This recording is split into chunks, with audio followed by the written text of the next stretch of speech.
자, 우리 가슴에 손을 얹고 믿음을 고백하고 오늘 하나님께서 저에게 주시는 말씀 받도록 하겠습니다. 제가 먼저 고백하겠습니다. 하나님은 나를 사랑하십니다. 나는 그 사랑 안에 있습니다. 하나님은 오늘 나에게 말씀하실 것입니다. 그 말씀에 능력이 있습니다. 그 말씀에 생명이 있습니다. 나의 마음을 하나님께 열겠습니다. 나의 생각을 예수님께 집중하겠습니다. 들은 만큼 변합니다. 들은 만큼 행복해집니다. 사람들이 자기 자신을 향해서 평가를 내리는 데 대해서 굉장히 관대하다라는 생각을 많이 할 때가 있습니다. 남을 향해서는 굉장히 준엄한 잣대를 가지고 평가를 하면서 자기 자신을 평가할 때는 한없이 너그러운 관대한 마음으로 평가를 하는 사람들을 만나게 됩니다.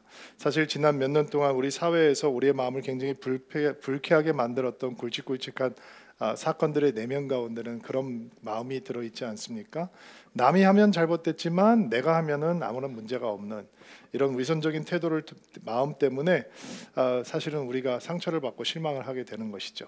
예수님께서도 남들에게 있는 티는 기가 막히게 찾아내면서 자신의 눈에 있는 들보를 보지 못하는 그런 위선적인 영성을 가진 사람들을 나무라셨습니다.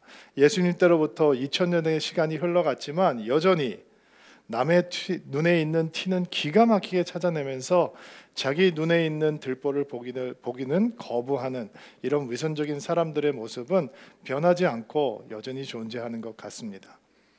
이렇게 위선을 행하면서도 사람들이 부끄러워하지 않습니다. 오히려 당당해합니다. 왜 그럴까요? 사람들이 어둠 속에 있기 때문입니다. 거짓과 혼돈 가운데 있기 때문이고 영적으로 사망 상태에 빠져 있기 때문입니다. 그래서 부끄러운 일을 하면서도 위선적인 일을 하면서도 그것이 그릇됐다라고 생각을 하지 못하는 것입니다. 그런데 인간은 이 어둠의 문제를, 거짓과 혼돈의 문제를, 그리고 영적인 사망 상태에 빠져 있는 죽음의 문제를 스스로 해결할 수 없습니다. 그래서 우리에게 구원자가 필요한 것입니다. 요한은 예수님께서 하나님의 아들이시다, 하나님이시다라고 하는 사실을 영광스럽게 선포하면서 그의 복음서의 기록을 시작하였습니다. 태초부터 계셨던 말씀에 대해서 설명을 하고 그 말씀으로 말미암아 창조되지 않은 것은 아무것도 없다라고 얘기하고 그 생명의 빛, 그 사람들을 비춰주시는 빛이 생명이었으며 그 생명의 빛 되시는 분이 결국 예수님이시고 이 천지를 창조하신 태초부터 계신 로고스 말씀이 예수님이시다라고 하는 이야기로 그는 그 복음서를 시작해 주었습니다. 그러니까 인간이 스스로 풀 수 없는 어둠이라고 하는 문제, 그리고 거짓과 혼돈이라고 하는 문제, 영적인 죽음이라고 하는 문제를 향해서 예수 그리스도의 빛을 비춰주는 것으로 그는 복음서를 시작하고 있는 것입니다. 왜냐하면 어둠을 향해서 예수 그리스도의 빛이 비춰지는 순간 어둠은 거치게 되기 때문입니다. 모든 것이 밝음 가운데 드러나기 때문이죠. 거짓과 혼돈을 향해서 예수 그리스도의 진리 비춰주는 순간 거짓의 견고한지는 깨어지게 되어 있고, 죽음을 향해서 예수 그리스도의 생명의 빛이 비춰지는 순간 하나님의 영원한 생명의 역사는 시작되기 때문에 사도 요한은 그의 복음서를 기록하면서 이렇게 영광스러운 시작으로 할 수 있었던 것입니다. 그렇다면 이 인간이 어둠과 거짓과 죽음 속에 갇혀 있는 인간을 향해서 이 예수 그리스도의 빛이 비춰진다면 얼마나 좋아하고 반가워하고 반겨야 되는 것입니까? 그러나 실상은 그렇지 못했다라고 하는 것이죠. 오늘 본문 말씀인데요, 9절부터 11절 말씀 같이 한번 읽어보겠습니다. 시작. 참 빛이 있었습니다. 그 빛은 세상에 와서 모든 사람들을 비췄습니다. 참 빛이 되신 말씀이 세상에 계셨습니다. 세상은 그분을 통하여 지음을 받았는데도 그분을 알지 못하였습니다. 그분은 자기 땅에 오셨으나 그의 백성들은 그분을 영접하지 않았습니다. 사람들은 메시아를 기다리고 있었다라고 생각을 했었죠. 이스라엘 사람들은 메시아를 고대했습니다. 그러나 정작 참빛 대신 예수님께서 오셨을 때 아무도 그에게 관심을 갖지 않았습니다. 오히려 사람들은 그분을 무시하고 거절하고 십자가에 못 박혀 죽였습니다. 이게 빛보다 어둠을 사랑하는 사람들의 반응입니다. 진리보다 거짓을 사랑하는 사람들, 생명보다 죽음을 더 붙들고 있는 사람들의 반응이 하나님의 아들 예수 그리스도께서 오셨는데 그분을 받아들이지 못하고 거절하고 무시하는 것이었습니다. 왜 그들은 예수 그리스도를 거부했을까요? 왜 예수가 필요 없다라고 생각을 했을까요? 왜냐하면 그들이 자기 자신을 향해서 평가를 내릴 때 너무 관대했기 때문입니다. 예수 없이도 하나님 앞에 인정을 받을 수 있다라고 생각하는 거죠. 예수의 도움이 없이도 그들은 어둠과 거짓과 죽음의 문제를 해결할 수 있다라고 생각을 했던 것입니다. 자기들의 종교성으로, 종교적인 노력과 공로로, 율법으로 이런 것들을 통해서 예수 그리스도가 없이도 나는 충분히 하나님 앞에 인정을 받을 수 있다라고 하는 거짓 확신 속에 갇혀 있었기 때문에 빛 대신 예수님께서 그들에게 왔지만 그들은 예수님을 거절했던 것입니다. 그러나 성경은 우리들에게 뭐라고 얘기를 합니까? 성경은 예수님을 받아들이지 않고 거절한 사람들에 대해서 굉장히 신랄한 비판의 말을 하고 있습니다. 에베소서 2장 1절부터 3절 말씀인데요. 에베소서 2장 1절부터 3절 개역 개정판을 통해서 읽겠습니다. 그는 허물과 죄로 죽었던 너희를 살리셨도다. 그때 너희는 그 가운데 행하여 이 세상 풍조를 따르고 공중 권세 잡은 자를 따랐으니 지금 불순종의 아들 가운데 역사하는 영이라. 전에도 우리도 다 그 가운데서 우리의 욕심을 따라 지내며 육체와 마음에 원하는 것을 하여 다른 이들과 같이 본질상 진노의 자녀였더니. 자, 이 에베소서 2장에는 예수님을 거절하는 사람들의 영적인 상태에 대해서 이렇게 폭로합니다. 허물과 죄로 죽었던 너희들 공중 권세 잡은 자를 따랐으니 또 본질상의 진노의 자녀였다. 이렇게 얘기를 하죠. 무시무시하죠. 로마서 6장 17절 말씀도 개역 개정을 판에서 한번 읽어볼게요. 하나님께 감사하리로다. 너희가 본래 종의 노예였더니 죄의 종이었더니 너희에게 전하여 준 바 교훈의 본을 마음으로 순종하여. 예수님을 거부하고 거절하는 사람들을 어떻게 부르고 있습니까? 본래 죄의 종이었다, 죄의 노예였다, 이렇게 얘기를 하고 있는 거예요.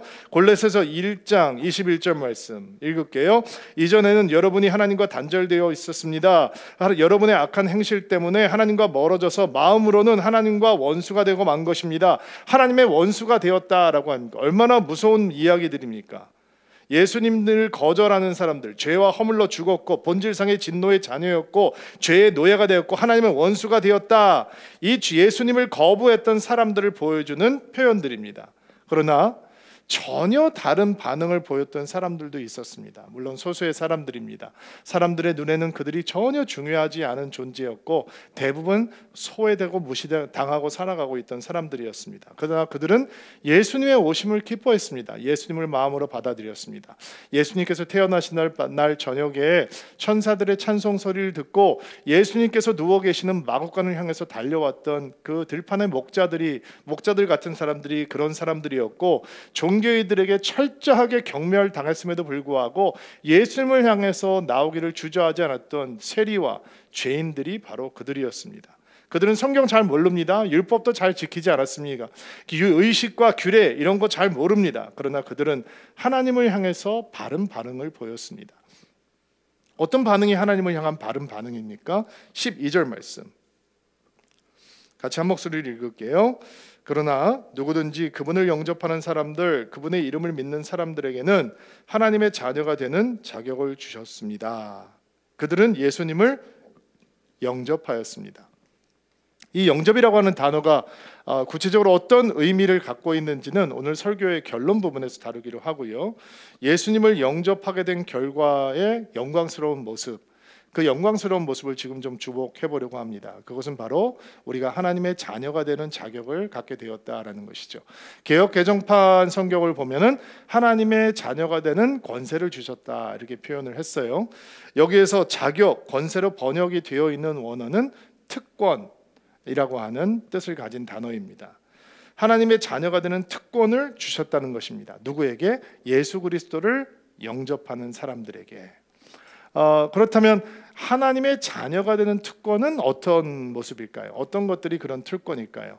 구체적으로 한 네 가지 특권의 모습을 좀 생각을 해보려고 하는데요. 먼저 첫 번째, 자녀가 되었다라고 하는 특권은 닮아가는 특권입니다. 자녀는 부모를 닮아가게 되어 있잖아요. 이게 DNA잖아요. 내 아버지, 내 엄마를 닮아가게 되어 있지 않습니까? 저는 제가 첫 딸을 낳고 하나님 앞에 이건 작은 소박한 바람이 하나 있었습니다. 제가 자라면서 얼굴이 남들보다 좀 길어서 이런저런 사연이 많은 사람인지라 제가 딸을 낳은 다음에 하나님 앞에 내 딸이 나를 닮지 않아서 아내 닮아서 얼굴이 좀 길지 않으면 좋겠다, 이런 바람을 가지고 있었습니다. 솔직히 기도도 했었습니다. 하나님, 제 딸이 저를 닮지 않고 아내를 좀 닮게 해주세요. 여러분들은 어쩌면 이런 기도를 들으시면서 웃으실지 모르지만 아버지 된 저에게는 꽤 절박한 기도였습니다. 저희 딸들이 어떻게 생겼을까요? 제가 예전에 오늘교회에 있을 때 저희 가족들이 예배를 드리고 이제 나와서 로비를 지나가고 있는데 갑자기 어떤 성도 한 분이 저희 큰딸한테 다가오시더니 어깨를 툭 치면서 너 여호수 목사님 딸이지? 이렇게 물어보시더래요. 제가 모르는 분이에요. 그리고 저희 가족도 그분들 잘 모르는 분이에요. 그러니까 그분이 이렇게 지나가는데 누가 여호수 목사하고 똑같이 생긴 애가 하나 지나갔던 거예요. 완전 붕어뻥이라고 생각을 하셨던 거죠. 그러면서 너 여호수 목사님 딸이지? 라고 얘기를 했다는 거예요. 저희 딸들이 자라면서 자신들의 턱이 자기 친구들 턱보다 조금 더 길이가 있는 것을 볼 때마다 저를 원망을 합니다. 아빠를 닮아서 우리가 턱이 이렇게 길다. 저도 어찌하겠어요. 저도 뭐 누군가를 닮았기 때문에 이렇게 생긴 게 아니겠어요. 이게 DNA인 거죠. 자식이 태어나면 부모를 닮아가게 되었습니다. 우리가 영적인 자녀가 됐단 말이에요. 하나님의 자녀. 그러면 누구를 닮아가야 됩니까? 하나님을 닮아가야 되는 거죠. 아버지 되신 하나님을 닮아가야 하는 것입니다. 우리가 예수님을 영접하는 순간 하나님의 자녀가 되었기 때문에 예수님을 닮아가는 삶을 살아가는 특권을 우리가 갖게 된 것입니다. 부담스럽죠. 이런 말씀을 드리면 목사님이 교회에서 사시니까 이렇게 쉽게 얘기하시는데 세상에서 살아가면 믿음을 지키는 것도 쉽지가 않은데 목사님 이렇게 비대면으로 예배를 드린다고 그냥 막 무책임하게 예수님 닮아가십시오라고 설교를 하면 듣는 저희들은 얼마나 부담이 됩니까? 목사님 좀 저희들 마음도 좀 알아봐 주십시오라고 하는 생각이 혹시 여러분들에게 들지 모르겠어요. 그러나 여러분, 자녀됨의 특권은 반드시 아버지를 닮아가야 되는 것을 포함하고 있기 때문에 사실 피할 수 없는 말씀입니다. 사도 바울은 이렇게 설명을 했죠. 우리가 부르심을 받은 것은 예수 그리스도의 형상을 닮아가기 위함이다. 너희 안에 이 마음을 품으라. 곧 예수 그리스도의 마음이니 예수를 닮아가는 삶을 살라라고 우리를 격려해 주었습니다. 여러분, 예수님을 닮아가는 삶을 어떻게 살아갈 수 있을까요? 사실은 그것은 우리가 무슨 생각을 하고 사는가, 우리가 어디를 바라보고 사는가와 굉장히 긴밀한 관계가 있습니다. 우리는 생각하는 대로 우리가 됩니다. 바라보는 것을 닮아가게 되어 있고 바라보는 것들이 우리를 만들게 되어 있습니다. 제가 지난 학기에 DBS를 하면서 숙제를 내줬는데 어느 성도님 한 분이 숙제를 하면서 그 구구절절 고백했던 게 제 마음속에 너무 이렇게 공감이 되게 다가왔어요. 내용은 이런 내용이에요. 신문, 방송, 인터넷에서 하도 뭐 주식이 어쩌고 저쩌고 비트코인이 어쩌고 저쩌고 이렇게 떠드니까 어느 날 갑자기 자기 주변을 보니까 뭐 주식으로 이렇게 돈을 벌었다, 뭐를 해서 돈을 벌었다는 사람들이 너무 많더라는 거예요. 근데 자기를 보니까 자기는 성실하게 직장 생활하면서 아끼면서 규모 있게 생활하고 또 열심히 저축하고 이러면서 살았는데 마치 그렇게 사는 게 굉장히 어리석고 바보 같은 것처럼 비춰졌다 생각이 됐다는 거예요.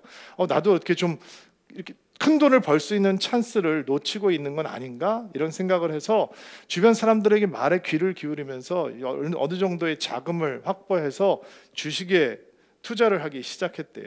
근데 주식을 투자하기 시작하면서부터 이전에 없었던 큰 변화가 자기에게 일어나고 있는 것을 봤다는 거예요. 그 변화는 어떤 변화냐? 아침에 일어나자마자 장이 시작하는 시간을 보면 핸드폰에서 그 주식이 얼마나 올랐나 이걸 확인하는 거예요. 하루에도 몇 번씩 들어가서 주식을 확인하고 오르면 기분이 좋아졌다가 업됐다가 떨어지면 막 낙심하고 불안해졌다가 떨어지면 하나님을 막 원망되기도 하고 올라가면 뭐 하루 종일 휘파람을 불면서 할렐루야 할렐루야 아멘 하기도 하고, 이런 자신의 모습을 보면서 이게 내 영성에 별로 도움이 되지 않는데 라는 생각을 하기 시작했다는 거예요. 예전엔 사람들을 만나서 대화를 하면 신앙적인 얘기를 하려고 굉장히 노력을 하고, 믿지 않는 사람들을 만나면 어떻게 해서든지 신앙을 좀 소개를 해볼까라고 하는 고민을 했었는데, 이 주식 투자가 시작이 되면서부터 다른 사람들이 주식 얘기를 하면 혹시 내가 알지 못하는 정보를 구할 수는 없을까 막 신경이 곤두서는 것을 느꼈다고 얘기를 하는 거예요. 그래서 이 영혼이 건강하지 않는 모습을 어떻게 빨리 주님 앞에서 정리를 해야 되는데, 이런 고민을 이제 숙제 가운데 글로 쓰셨더라고요. 많이 공감이 됐어요. 왜냐하면 생각하는 게 우리거든요. 바라보고 있는 것들이 우리를 만들어가는 거거든요. 우리에게 예수님을 닮아가는 신앙을 가르쳐주는 말씀이 있습니다. 히브리서에 나와 있는 말씀인데 이런 말씀이에요. 믿음의 주여 온전케 하시는 주를 바라보자. 여기서 바라보자라고 하는 이 표현은 영어 성경을 보니까 시선을 고정한다 이렇게 번역이 되어 있어요. 시선을 고정한다. 시선을 다른 곳에 빼앗기지 않으면 우리가 다른 생각을 하는 것을 멈출 수 있고, 우리의 시선을 예수께 고정하고 우리의 믿음을 시작하신 분, 만들어 가시는 분, 완성하시는 분을 향해서 바라보고 있는 시선을 놓치지 않으면 우리는 우리의 마음 가운데, 영혼 가운데 예수의 생각을 채워갈 수 있는 거죠. 세상의 생각을 비워버리고 예수의 생각을 점점 풍성하게 채워갈 수 있는 거예요. 그러가면 그렇게 될 때 우리는 예수를 닮아가는 삶을 걸어갈 수 있는 거죠. 그것을 위해서 우리가 아침에 큐티하는 거잖아요. 그래서 그 말씀을 우리의 영혼 가운데 흔적으로 남겨놓는 거잖아요. 그래서 우리가 기도하는 거잖아요. DBS를 하고 훈련을 받고 성경을 읽고 설교를 듣고, 또 그것으로 충분하지 않아서 주중에 또 말씀을 찾아 듣고 좋은 말씀을 가까이 하려고 하는 게, 우리의 시선을 빼앗으려고 하는 것들이 세상에 너무도 많이 있기 때문에 우리의 시선을 예수 그리스도께 고정을 하기 위해서 그렇게 노력하고 몸부림치는 거 아니겠습니까? 왜냐하면 우리가 바라보고 생각하는 것을 따라가게 되기 때문이죠. 2021년 예수님께서 세우기 원하시는 교회가 되겠다라고 하는 헌신의 마음으로 우리는 시작했습니다. 그리고 주께서 원하시는 교회가 되기 위해서 될 수 있으면 예수님의 생각 많이 하고 예수님의 이야기 많이 하고 싶다라고 하는 마음의 소망으로 요한복음의 말씀을 설교하기로 결정했습니다. 많이 생각하는 대상을 닮아가는 것입니다. 많이 보고 있는 대상을 닮아가는 것입니다. 많이 대화하는 대상을 닮아가는 겁니다. 예수님 생각 많이 하면 예수님 닮아갑니다. 세상 생각 많이 하면 세상 닮아가는 것입니다. 예수님의 말씀 많이 생각하고 예수님의 말씀을 많이 묵상하고 예수님에 대해서 많이 대화하고 예수님을 향한 우리의 시선을 고정시켜 놓으면 우리는 예수님을 닮아가게 되는 것입니다. 제가 오늘 2021년 여러분에게 한 가지 더 기도 제목을 좀 나누고 싶은데요. 저는 여러분들이 예수님을 생각나게 해주는 사람이 되기를 주의 이름으로 축복합니다. 아멘으로 받으시기 바랍니다. 오늘 목사님 말은 천천히 자분자분 하시는데 참 마음에 부담이 되는 얘기를 많이 하신다라고 생각하는 분들이 혹시 있을까요? 그런데 예수님을 생각나게 하는 인생이 된다라고 하는 건 완전해져라, 완벽해져라 이런 것과 상관이 없는 겁니다. 사실 저희 교회에서 신앙생활을 하고 계시는 몇 분의 평신도들은 제가 그분들을 처음 만났을 때 저에게 이런 마음을 주셨던 분들이 있습니다. 저분을 만나면 정말 예수님 같다, 예수님 생각나게 한다. 물론 그분들의 삶 속에서는 제가 잘 알지 못하는 부족함과 연약함이 있을 겁니다. 그럼에도 불구하고 저는 그분들을 만나면 예수님이 생각이 났고 예수님을 닮고 싶다는 생각이 났고, 그래서 그분들처럼 됐으면 좋겠다, 그분 닮고 싶다라는 생각을 했습니다. 저는 목사입니다. 그분들은 평신도였습니다. 그러나 그분들을 만나면 나는 예수님을 만난 것처럼 기뻤습니다. 예수님을 닮아갈 수 있는 것 같아서 더 감사했습니다. 여러분, 우리가 이런 인생이 될 수 있다면 하나님께서 얼마나 기뻐하실까요? 우리의 모습이, 우리의 미소가, 우리의 언어가, 우리의 태도가, 우리의 모든 어떠함이 예수님을 보여주고 예수님을 생각나게 할 수 있다면 하나님께서 얼마나 기뻐하시겠습니까? 여러분, 예수님을 닮아감으로 또 예수님을 생각나게 하는 사람이 됨으로 하나님의 자녀됨의 특권을 누릴 수 있는 우리 성도님들이 되기를 주의 이름으로 축복합니다. 두 번째, 자녀됨의 특권은 친밀함의 특권입니다. 예수님께서는 이렇게 말씀하셨습니다. 내가 아버지를 알고 아버지가 나를 안다. 내가 아버지 안에 아버지가 내 안에, 아버지와 나는 하나이다. 이게 친밀의 언어죠. 아버지와 아들이 누리고 있는 친밀함을 그렇게 표현하신 것입니다. 그런데 참 재미있는 사실은 아버지가 아들을 향해서 친밀함을 표현하는 언어와 아들이 아버지를 향해서 친밀을 표현하는 언어가 살짝 다르다는 거예요. 여러분, 부모님이 자녀들에게 어떻게 친밀함을 표현합니까? 희생, 헌신, 사랑, 이런 것들을 통해서죠. 사실은 자식을 낳아서 길러본 부모는 자식을 위해서 헌신하고 포기하고 희생하고 사랑을 흘려보내는 것이 하나도 이상한 컨셉이 아닙니다. 너무 당연한 거죠. 아버지의 친밀의 언어는 바로 그것입니다. 여러분 기억하실까 모르겠는데 1988년에 아르메니아에서 대지진이 한번 일어난 적이 있었습니다. 10만 명이 넘는 사람들이 죽은 큰 지진이었는데, 그때 9층짜리 아파트가 무너지면서 철근과 콘크리트 밑에 한 모녀가 오랫동안 갇혀 있었던 일이 있었습니다. 그 콘크리트와 철근 사이에 삼각형의 틈새가 만들어졌는데 그 속에서 오랜 시간을 살아서 버티면서 구출을 받았던 일이 있습니다. 4살 먹은 딸과 함께 갇혀 있던 엄마의 이야기인데요. 거기서 갇혀있고 구조를 기다리는데 배가 얼마나 고프겠어요. 그러나 사실은 배고픔보다 더 견디기 힘든 건 물이 없기 때문에 느끼는 갈증이죠. 그러니까 4살짜리 딸이 엄마한테 목이 마르다고 갈증이 난다도 호소하면서 계속 울었다고 합니다. 그때 엄마가 선택한 것은 주변에 있는 날카로운 유리를 잡아서 엄마의 팔뚝을 그으면서 피를 딸에게 먹여주면서 갈증을 해소시켰다는 거예요. 정말 부모가 아니면 할 수 없는 일이죠. 그리고 아이는 그 엄마의 피를 먹으면서 버텨냈다는 겁니다.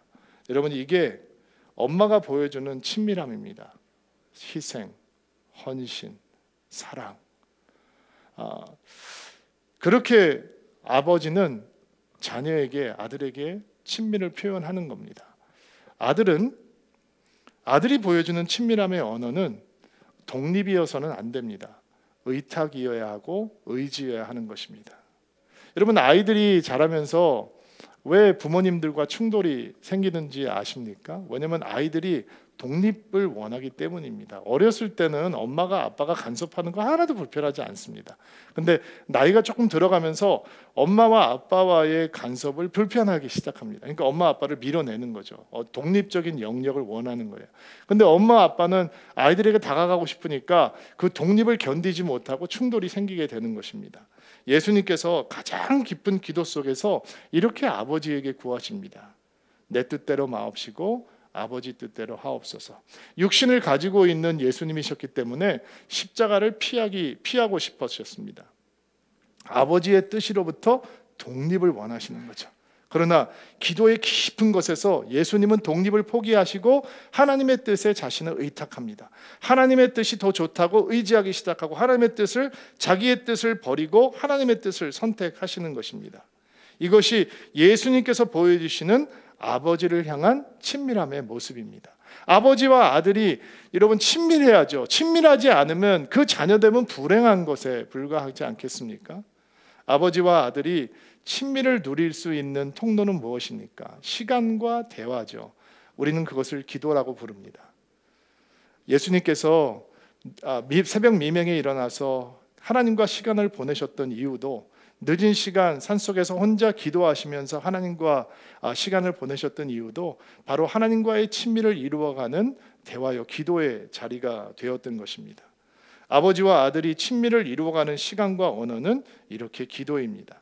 여러분, 우리의 기도의 목적이 우리의 삶의 문제를 해결하는 데 있다면 절대로 우리는 기도를 통해서 아버지와 친밀해지는 시간을 누릴 수 없을 겁니다. 그러나 우리의 기도가 하나님과의 우정이 깊어지는 것이고 하나님과의 대화가 깊어지는 것에 있다면 우리는 기도를 통해서 자녀됨의 특권, 친밀함의 특권을 누릴 수 있을 것입니다. 우리가 하나님의 도우심을 구하는 것으로 끝나지 않고 하나님을 구할 때 자녀됨의 특권은 우리에게 주어지기 시작하는 것입니다. 올 한 해 여러분 예수님과 친밀해지는 시간이 되기를 바란다라고 하는 소망이 생기기를 바랍니다. 아버지와 친밀하지 않은 자녀는 불행한 자녀입니다. 예수님과 친밀해지는 한 해가 되기를 주님의 이름으로 축복합니다. 자, 세 번째, 자녀됨의 특권은 가족이 생기는 특권입니다. 가족이라고 하는 공동체를 누리는 특권이 자녀됨의 특권입니다. 우리가 하나님의 자녀가 되는 순간 형제 자매가 주어지는 거거든요. 우리가 태어났을 때 형제 자매가 주어지는 것처럼 그건 내가 선택하는 것이 아니고 나에게 주어지는 것입니다. 자, 이 영적 가족됨에 대해서 이해가 부족하다면 우리는 하나님의 자녀됨의 진정한 축복과 특권을 온전히 이해할 수 없게 됩니다. 이 가족됨에 대해서 우리가 이해가 부족하다면 신앙생활 본질에 대해서 오해를 하게 되고 신앙생활에서 누릴 수 있는 축복을 맛보지 못하게 됩니다. 영적 가족됨이 내가 선택하는 것이다 라고 생각을 한다면 내가 혼자 예수를 잘 믿는 것으로 충분하겠다라고 착각을 하게 되는 것이죠. 영적 가족됨이 불필요하다라고 생각을 하면 평생 교회를 다니면서도 진정으로 가족이 되는 교회됨, 그것은 경험하지 못하게 됩니다. 하나님의 자녀가 된다는 것은 가족의 특권을 누리는 것입니다. 가족의 특권은 무엇입니까? 사랑하는 겁니다. 여러분 가족들을 사랑하시죠? 여러분 가족들이 다 완벽한 존재이기 때문에 사랑합니까? 그렇지 않잖아요. 엄마는 엄마대로, 아빠는 아빠대로, 자식은 자식대로 다 부족함이 있거든요. 함께 모아놓으면 시한폭탄처럼 어디서 뭐가 터질지 모르는 가족들이 훨씬 더 많잖아요. 그런데 여러분 우리가 언제 사랑을 배우는지 아십니까? 모든 것이 다 평탄하고 스윗할 때 사랑을 배우는 게 아닙니다. 관계가 삐걱거리고 감정이 상하고 그리고 미움과 원망이 올라오고 서로를 향해서 실망이 생기고 이 관계를 내가 붙들고 있어야 되나라고 하는 마음의 의심이 우리 안에 생길 때 그때 예수께서 우리의 삶 속에 부어주시는 사랑, 예수 때문에 우리에게 부어진 사랑이 얼마나 놀랍고 파워풀한 것인지 바로 그때 경험하는 것입니다. 가족됨의 특권은 사랑하는 특권입니다. 사랑하지 못할 상황에서 사랑함으로 다른 사람들을 품고 용서하고 그리고 더 깊은 사랑으로 나아갈 수 있는 특권이라는 것입니다. 그러니까 하나님의 진정한 자녀라면 가족을 향해서 무관심하다라고 하는 선택은 할 수 없는 겁니다. 철저하게 개인주의적인 신앙은 하나님의 자녀됨의 특권과 굉장히 거리가 먼 신앙의 모습입니다. 하나님의 자녀된 특권은 이 가족됨의 특권이 여러분들 삶 가운데 정말 든든한 신앙의 기둥으로 설 수 있게 되기를 바랍니다. 올해도 봄학기가 되면 이제 셀을 시작을 해야 되는데 저희 교회에서는 공동체를 셀로 하잖아요. 근데 코로나 때문에 또 비대면으로 이제 줌으로 셀을 해야 되는데 아쉬움이 있지만 아직도 공동체를 향해서 발걸음을 디디지 못한 분들이 있다면 줌으로라도 한번 공동체에 들어가기를 도전하고 시도해 보시기를 바랍니다. 왜냐하면 하나님의 자녀된 축복의 특별함은 가족을 누리는 데 있기 때문입니다. 서울 드림교회 안에서 가족됨을 확인할 수 있는 은혜가 넘치는 한 해가 되기를 바랍니다. 자, 네 번째는 자녀됨의 특권은 상속자가 되는 특권입니다. 상속자라고 얘기하면 우리는 유산권 이렇게 생각이 떠오르잖아요. 그러니까 헷갈리는 거죠. 하나님께서 나를 상속자라고 부르시는데 나 세상에서 이렇게 고생하고 사는데 상속을 주실 거면 유산을 주실 거면 좀 지금 좀 주셔서 내가 이렇게 부족할 때 좀 잘 살게 해주시면 안 돼, 이런 생각이 우리 안에 있는 거예요. 사도 바울은 근데 전혀 다른 생각을 우리에게 넣어줍니다. 로마서 8장 16절부터 18절 읽어볼게요. 성령께서는 친히 우리의 영과 함께 우리가 하나님의 자녀라는 것을 증언합니다. 자녀라면 또한 상속자이기도 합니다. 우리는 하나님의 상속자이며 또한 그리스도와 공동의 상속자입니다. 그래서 우리는 그리스도께서 누리시는 영광에 참여하기 위해 그분이 겪으신 고난에도 참여하는 것입니다. 나는 현재 우리가 겪는 고난은 장차 우리에게 나타날 영광과 비교하면 아무것도 아니라고 생각합니다. 자, 사도 바울은 우리가 하나님의 영광에 참여하는 상속자다 이렇게 얘기를 하고 있어요. 이 영광이 얼마나 놀라운 것이냐면 우리가 현실에서 겪고 있는 어떤 어려움과 고통과 역경도 그 영광과 비할 수 없다 이렇게 얘기를 하고 있는 거예요. 하나님의 영광의 상속자가 된다라고 하는 의미가 어떤 의미일까? 사실은 우리는 그 영광을 모르잖아요. 본 적도 없고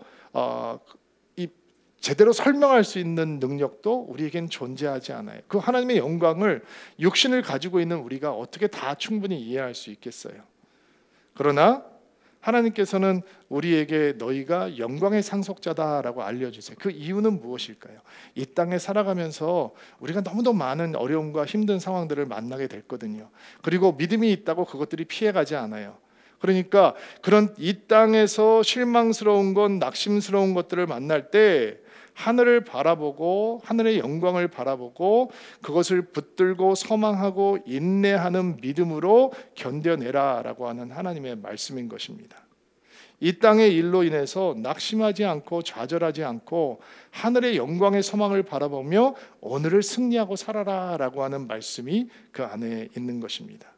이렇게 자녀됨의 특권이라고 하는 것이 놀라운 하나님의 은혜입니다. 이 자녀됨의 특권을 누구에게 주신다고요? 예수 그리스도를 영접한 사람들에게 주신다라고 말씀하셨습니다. 이 영접이라고 하는 것이 무슨 뜻인가? 요한은 영접하는 것은 그 이름을 믿는 것이다. 예수의 이름을 믿는 것이다 라고 말해 주었습니다. 이름을 믿는다는 것이 무슨 뜻입니까? 그분의 존재를 믿는 것이고 그분의 가진 모든 어떠함을 믿는 것이고 그분이 해주신 모든 계시의 말씀을 믿는 것을 의미하고 있습니다. 우리 문화에서는 영접이라고 하면 어떤 체험을 얘기하냐면 누군가의 도움으로 간단하게 예수 그리스도를 마음속에 받아들였던 체험, 그런 체험을 얘기합니다. 그런데 이 영접이라고 하는 것을 그렇게 축소해서 해석을 하게 되면 삶의 변화가 따르지 않는 입술로 하는 고백만으로도 충분히 영접했다라고 사람들이 착각을 하게 되겠죠. 그러니까 믿음을 고백한 다음에도 영접을 한 다음에도 변하지 않는 육신의 삶을 살면서도 어떤 갈등이 없는 겁니다. 왜냐하면 영접했으니까, 입술로 고백을 했으니까. 그러나 영접은 그것보다 훨씬 더 깊이 있는 의미를 갖고 있습니다. 왜냐하면 이 영접이 어떤 체험을 우리에게 주냐면 거듭남의 체험을 주거든요. 13절 말씀 한번 볼게요. 개역 개정판으로 읽겠습니다. 시작. 이는 혈통으로나 육정으로나 사람의 뜻으로 나지 아니하고 오직 하나님께로부터 난 자들이니라. 이 영접이라고 하는 사건이 거듭남의 체험으로 이어지는 거예요. 그러니까 거듭남은 육적인 사건이 아니라 하나님께로부터 보는 영적인 사건이잖아요. 하나님께서 준비하신 모든 대속의 사건 속으로 우리가 예수님을 영접하는 믿음을 속에서 그 사건에 참여하게 되는 것이고, 우리가 예수님을 영접하는 순간 예수님을 믿는 행위와 하나님께서 우리를 거듭나게 하는 사건이 동시에 일어나게 되는 거예요. 자, 그러면 현대를 살아가고 있는 성도들은 예수님을 영접하고 하나님의 자녀가 되었다라고 하는 이 놀라운 사건을 어떻게 해석하냐면, 내가 하나님의 자녀가 되었으니까 이 땅을 살아가면서 형통할 수 있는 거구나, 이 땅에서 복을 누릴 자격이 있는 거구나, 하나님의 자녀가 되었으니 내가 구하는 세상에서의 풍요로움이 이제 나에게 주어질 수 있는 자격 요건이 갖추어진 거구나, 이렇게 생각을 합니다. 하나님의 자녀됨이 이 땅에서 내가 누릴 수 있는 모든 것을 가질 수 있는 어떤 근거가 된다라고 생각을 하는 거죠. 초대교회 성도들은 그렇게 생각하지 않았습니다. 초대교회 성도들은 자녀됨의 특권을 이 세상을 사랑하지 않을 수 있는 동기로 보았습니다. 그러니까 이 세상을 살아가면서 핍박을 당하고 박해를 당하고 예수를 믿기 때문에 삶의 기반이 위협을 당하고 모든 것을 잃는 상황이 되어도 하나님의 자녀가 되었기 때문에 그런 것을 기꺼이 감당하고 이길 수 있는 힘을 받을 수 있었던 것입니다. 우리는 하나님의 자녀가 되었으니 이 땅에서 풍요로움을 누릴 수 있다라고 자꾸 이 땅과 연관을 시키려고 하지만, 우리의 신앙의 선배들, 초대교회 성도들은 우리가 하나님의 자녀가 되었기 때문에 하늘의 사건과 하늘의 영광과 하늘의 일들과 연관을 시키려고 했던 것입니다. 그래서 그들은 이 땅에서 아무것도 누릴 수 있는 것이 없다 할지라도 자녀됨의 영광이 그들에게는 없어지지 않았던 것입니다. 여러분, 예수님을 영접하는 일은 단 한 번의 고백으로 끝나는 것이 아니었습니다. 예수님을 영접하는 것, 그 이름을 믿는 것은 우리 신앙의 선배들의 모든 삶을 송두리째 바꿔 놓았습니다. 예수님을 구세주로만 영접하는 것이 아니라 우리의 삶을 간섭하시고 다스리시고 통치하시고 우리의 삶을 온전히 가주시기 원하는 주님, 주인으로 인정하는 것이 바로 영접 속에 포함되어 있는 것입니다. 그래서 예수님을 영접한 사람은 절대로 예전의 삶으로 돌아갈 수가 없는 것입니다. 그렇게 영접은 우리의 삶을 송두리째 바꿔놓는 하나님의 위대한 사건이 되기 때문입니다. 필라델피아에서 목회를 하시는 한 미국 목사님이 설교를 하시면서 한국에서 1916년부터 60년까지 선교사 생활을 하셨던 아치볼트 캠블이라고 하는 분의 글을 인용을 하셨어요. 그 글의 내용은 선교사의 눈에 비춰졌던 20세기 초반의 조선과 조선인들의 모습이에요. 아마 그 아치볼트 캠블이라고 하는 선교사님이 그 선교 보고나 그 교회를 향해서 썼던 편지의 내용들이 전해져 있다가, 기록이 남아 있다가 이 목사님이 그 기록을 어디서 보게 되신 것 같아요. 이 아치볼트 캠블이라고 하는 선교사님의 한국 이름은 간부열이라고 하는 선교사님이세요. 그분의 눈에 비춰진 조선의 모습, 20세기 초반에 어떤 모습이었는지 제가 한번 읽어볼게요. 조선에는 예수 그리스도의 복음이 들어오기까지는 영적으로 흑암이었습니다. 사람들은 자기 딸들과 자매들을 팔았고 심지어 양심의 가책도 없이 자기 아내들을 매춘부로 넘기기도 하였습니다. 좀 나은 계층의 여자들은 거리에 나돌아다니지도 않았습니다. 젊은 소녀들은 자기의 얼굴이 하나도 보이지 않도록 하기 위해 갈대로 발을 싸서 큰 해치를 쓰고 다녀야 했습니다. 아내를 구박하는 일은 예산일이었습니다. 머리채를 잡고 아내를 끌고 다니는 사람들과 그걸 지켜보는 사람은 어깨를 움츠리며 전현 죽었네라고 말했습니다. 내가 놀라서 경찰서장에게 얘기를 했더니 그것도 소용이 없었습니다. 정절이라고 할 수 있는 것은 거의 없었습니다. 이기심이 얼마나 현저하게 눈에 보이던지 의료인들은 살기 위해서 직업으로 그 일을 하고 있었습니다. 그러나 병원에서 환자나 병자를 대하는 것은 도저히 이해 불가능할 정도였습니다. 치료비를 내지 않으면 죽게 내버려뒀습니다. 문둥병자들이 거리를 방황하며 돌아다니고 있었습니다. 없는 자들은 거지가 되었습니다. 선교사 눈에 비쳤던 조선 땅, 이렇게 어두웠다는 거예요. 충격으로 다가왔고 너무 새로운 마음으로 다가왔습니다. 그러나 선교사들을 통해서 조선 땅에 예수 그리스도라고 하는 복음의 빛이, 생명의 빛이 비치기 시작했습니다. 우리가 영상을 통해서 보았던 잔 회론 같은 엘리트 의사가 선교사로 한국에 들어와서 전염병을 치료하면서 몸을 아끼지 않고 진료를 하다가 순교의 반열에 서게 되었습니다. 이 간부열 선교사님이 한국에서 선교를 하면서 남겨놓았던 글들이 책으로 편집이 돼서 번역이 된 게 있거든요. 한국 길을 걷고 있는 예수라고 하는 책이에요. 여러분 한번 보세요. 이게 그렇게 두껍지 않은 책인데 특별히 일제 강점기와 6.25 시대를 지나가면서 한국 성도들이 어떻게 신앙을 지켰는지에 대한 모습을 읽을 수 있어요. 이렇게 선교사의 눈에는 조선 땅이 너무도 어둡게 비춰졌다는 거예요. 그런데 예수 그리스도의 복음의 빛이 조선 땅을 비추기 시작했어요. 한국 사람들을 비추기 시작했다는 거죠. 그리고 그 어두움 때문에 좌절했던 간부열 선교사가 이제 한국에 대해서 이렇게 다시 설명을 하기 시작해요. 한국의 기독교인들은 기독교라는 종교를 받아들인 것이 아닙니다. 그들은 기독교적인 생활 방식을 따라하는 것도 새로운 종교로 영입된 것도 아닙니다. 한국인들은 한 인격을 소개받았는데 그분은 이 땅에서 이미 살았고 또 영원히 살아계신 가장 놀라운 분이십니다. 그분은 한국인들을 너무 사랑하셔서 그들을 위해 돌아가셨고 자신과의 영원한 교제로 한국인들을 초대하신 분이십니다. 문 앞에 서서 두드리며 그들 속으로 들어가셔서 그들과 함께 먹고 싶다고 제안하시는 분이십니다. 그리고 한국인들은 그들의 마음의 문을 열고 그분을 영접하였습니다. 그리고 이런 이야기들이 이어집니다. 신사참배를 거부하고 온갖 고문을 당하면서도 신앙을 지켰던 우리 신앙의 선배들의 이야기, 공산자들의 박해를 받으면서도 죽음을 불사하고 신앙을 지켰던 우리의 신앙의 선배들의 이야기, 자기 아들을 죽인 공산당 젊은이를 아들로 양자로 받아들였던 손양원 목사님의 이야기, 이런 이야기들을 소개하면서 한국 사람들의 신앙이 얼마나 보석 같은 신앙인지 간부열 선교사는 간증하고 있었습니다.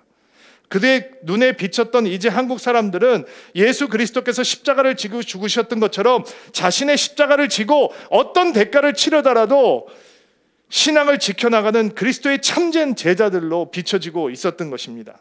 어떻게 그것이 가능했습니까? 그들 가운데 예수 그리스도라고 하는 빛이 비춰주기 시작했고 그들은 예수님을 영접했던 것입니다. 예수님의 이름을 믿었던 것입니다.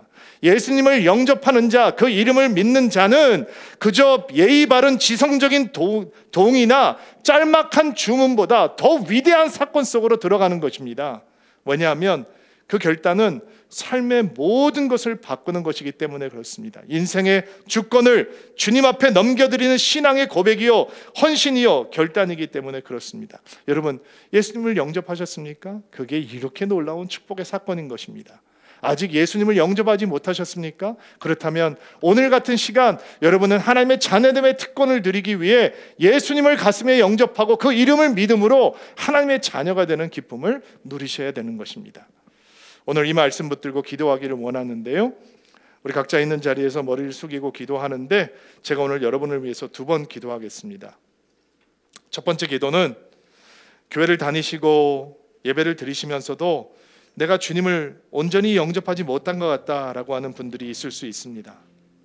예수님을 구세주로는 믿겠는데 예수님께서 나의 주인이시고 나의 주님이시다라고 하는, 나의 삶의 모든 영역을 다스리고 간섭하기 원하시는 하나님이시다라고 하는 것은 받아들이지 못하는 분들이 있을 수 있습니다. 오늘 주 예수 그리스도를 영접하며 그 이름을 온전히 믿겠다라고 하는 결단을 하실 수 있게 되기를 바랍니다. 내가 주님을 영접하기 원합니다. 그분은 나의 구세주이시며 나의 주인이요 주님이십니다. 나의 삶의 모든 부분을 다스리셔야 되는 하나님이십니다. 그 하나님을 영접하기 바랍니다. 하나님을 믿기를 소망합니다. 원하시는 분들마다 가슴에 손을 얹고 안수하시기 바랍니다. 오늘 여러분이 하나님의 자녀가 되는 놀라운 사건이 일어날 것입니다. 가슴에 손을 얹고 기도하는 모든 한 사람 한 사람들에게 주여 성령의 은혜를 더해 주셔서 오늘 이 순간 그들이 예수 그리스도를 영접함으로 그 이름을 믿음으로 구세주뿐만 아닌 주인이신 예수님, 주님이신 예수님을 받아들일 수 있도록 도와주시옵소서. 예수께서 그들의 주인이 되어주시고 구세주가 되어주셔서 그들이 하나님의 자녀가 되는 특권을 누릴 수 있도록 도와주옵소서. 예수와 동행하는 인생 되게 도와주옵소서. 손을 내리시고요, 오늘 함께 예배드리신 모든 성도님들은 있는 자리에서 가슴에 2 손을 얹고 같이 한번 기도하기를 바랍니다. 하나님, 우리의 어둠을 향해 예수님의 빛을 비춰주시니 감사합니다. 예수님을 영접함으로 그분의 이름을 믿음으로 우리는 하나님의 자녀가 되었습니다. 이제 하나님 예수님을 닮아가는 은혜를 누리게 도와주옵소서. 하나님 예수님과 친밀해져가는 은혜를 누리게 도와주옵소서. 가족이 되었다는 특권을 누림으로 공동체를 기뻐하는 믿음을 배우게 도와주옵소서. 영광의 상속자가 되어서 이 땅이 아니라 하늘을 소망하는 믿음을 갖게 하옵소서. 이번 한 주도 예수와 동행하며 예수의 이름을 부르며 예수와 더 깊은 사랑에 빠지며 예수님과 함께 승리하는 한 주가 될 수 있도록 도와주옵소서. 예수님의 이름으로 기도하옵나이다. 아멘.